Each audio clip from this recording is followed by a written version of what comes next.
apa saja sih sebenarnya resiko terberat di Akulaku, sehingga teman-teman bisa mempersiapkan diri dan teman-teman bisa menghadapi segala teror, segala penagihan dan lain sebagainya.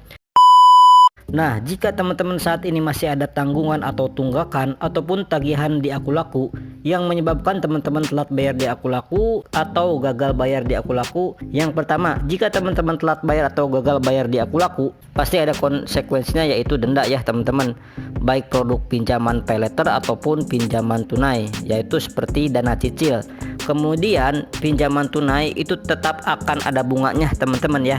Jadi teman-teman misal di awal itu teman-teman pakai aplikasi Akulaku, misalkan teman-teman Akulaku paylater. Jadi untuk cicilannya itu kan ada yang bunganya 0% ya teman-teman.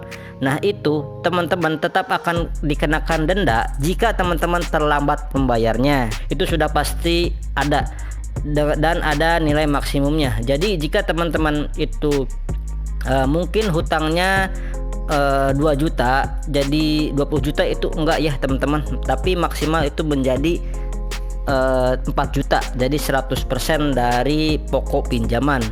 Nah, untuk masalah denda, jadi teman-teman ada perhitungannya sendiri-sendiri ya teman-teman. Ketika teman-teman itu sedang galbay, dimana telat bayar atau gagal bayar paylater ataupun dana cicil ataupun dana tunai, biasanya jadi intinya denda itu sudah pasti ada. Tapi di sini yang perlu teman-teman perhatikan adalah nggak bakal denda teman-teman itu berkali-kali lipat ya, seperti itu ya. Jadi teman-teman nggak usah khawatir. Kemudian yang kedua, teman-teman akan masuk ke daftar hitam Akulaku. Jadi maksudnya daftar hitam itu apa sih?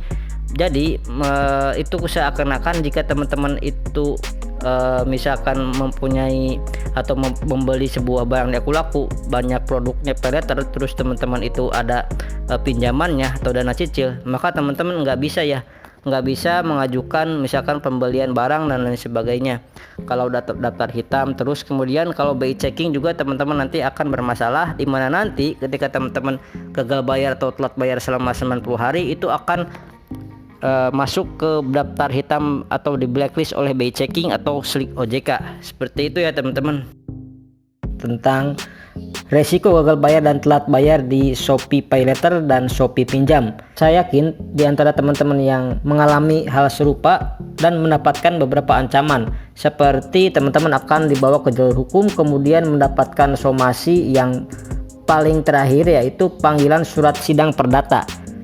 Jadi untuk jawaban sampai saat ini saya rasa itu tidak mungkin, dan saya rasa kemungkinannya sangat kecil sekali ya teman-teman kalau teman-teman masuk jalur sidang perdata. Jadi intinya teman-teman di sini saya ingin menyampaikan kepada teman-teman, yang pertama tetap tenang ya, itu ya kuncinya, tetap tenang. Kemudian yang kedua, jangan gegabah atau gurung gusuh ya. Yang ketiga, jangan sampai teman-teman berpikir untuk mencari dana talangan seperti gali lubang atau tutup lubang dengan membayar hutang Shopee Paylater, karena ketika teman-teman nanti gali lubang tutup lubang dan teman-teman itu tidak bisa membayar hutang, dan ujung-ujungnya kalau teman-teman udah pernah gabay di satu pinjol akan kesulitan gabay lagi dan akhirnya terjebak di pinjol. Jadi sekali lagi saya tekankan kepada teman-teman semuanya, jangan sampai hal itu terjadi kepada teman-teman. Ya kalau memang teman-teman itu Shopee Paylaternya ingin membawa ke jalur hukum, saya rasa itu nggak mungkin ya teman-teman, karena prosesnya itu nggak segampang yang teman-teman kira ya. Untuk masalah DC lapangan, Shopee Paylater juga itu masih belum ada di seluruh Indonesia. Bahkan katanya cuman masih ada di Jabodetabek aja. Untuk daerah-daerah lain itu saya belum mendapatkan update-nya dari teman-teman semuanya. Untuk teman-teman yang ingin curhat mengenai Shopee Paylater atau Shopee Pinjam, silahkan teman-teman sharing-sharing informasinya di kolom komentar. Sekian dulu di video kali ini, saya pamit. Wassalamualaikum warahmatullahi wabarakatuh.